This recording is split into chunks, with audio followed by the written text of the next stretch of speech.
दिल्ली के पूर्व उप मुख्यमंत्री और शिक्षा मंत्री मनीष सिसोदिया की विधानसभा सीट पटपड़गंज से बदलकर जंगपुरा क्यों की गई है, ये सवाल कई लोगों के मन में उठ रहा है। और इस बारे में मनीष सिसोदिया ने खुद बताया है। उन्होंने क्या कुछ बताया हम आपको बताएंगे इस वीडियो में, लेकिन उससे पहले आप हमारे चैनल को सब्सक्राइब करें और बेल आइकन को दबाना ना भूलें ताकि आप तक पहुंचे हर खबर सबसे पहले। मनीष सिसोदिया की सीट बदलने के बाद अब उनकी नई विधानसभा सीट जंगपुरा है, जबकि पहले वो पटपड़गंज से चुनाव लड़ते थे। आम आदमी पार्टी ने सोमवार को दिल्ली विधानसभा चुनाव के लिए अपने उम्मीदवारों की सूची को जारी किया, जिसमें मनीष सिसोदिया का नाम जंगपुरा से था। इसी के साथ सिविल सेवा के शिक्षक अवध ओझा को पटपड़गंज से उम्मीदवार बनाया गया है। लेकिन सवाल ये है, आखिर उनकी विधानसभा सीट क्यों बदली गई? और इस सवाल का जवाब खुद मनीष सिसोदिया ने दिया है। आइए आपको बताते हैं कि उन्होंने क्या कुछ कहा। दरअसल उन्होंने मीडिया से बात करते हुए बताया कि सीट बदलने का डिसीजन पार्टी का है। मैं एक शिक्षक रहा हूँ, शिक्षा पर काम करता रहा हूँ। अवध ओझा आए हैं, वो एक बहुत बड़े शिक्षक हैं। उन्होंने इच्छा जाहिर की क्या मुझे पटपड़गंज से लड़ाया जा सकता है, तो मैंने पार्टी में डिस्कस किया और कहा मैं तो किसी भी सीट से लड़ सकता हूँ।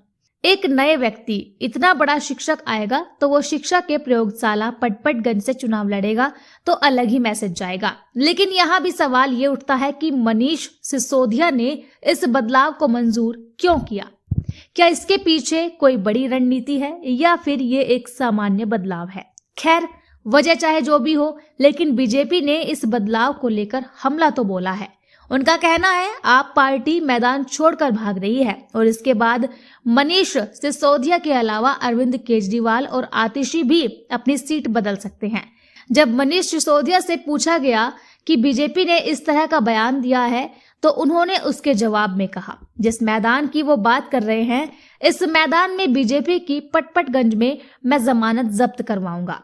अब देखना यह होगा मनीष सिसोदिया की नई सीट जंगपुरा से उनकी चुनावी रणनीति किस तरह काम करती है। जंगपुरा सीट आम आदमी पार्टी के लिए पहले से ही एक मजबूत सीट रही है, जिसे 2013 से लेकर 2020 तक पार्टी ने जीता है। हालांकि 2013 में ये सीट मनिंदर सिंह धीर ने जीती थी, जो बाद में बीजेपी में शामिल हो गए थे। उसके बाद से आम आदमी पार्टी इस सीट पर अपनी पकड़ बनाए हुए है।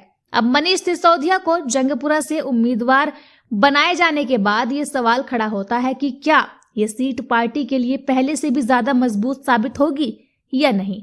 इसको लेकर क्या है आपकी राय, कमेंट में जरूर बताएं।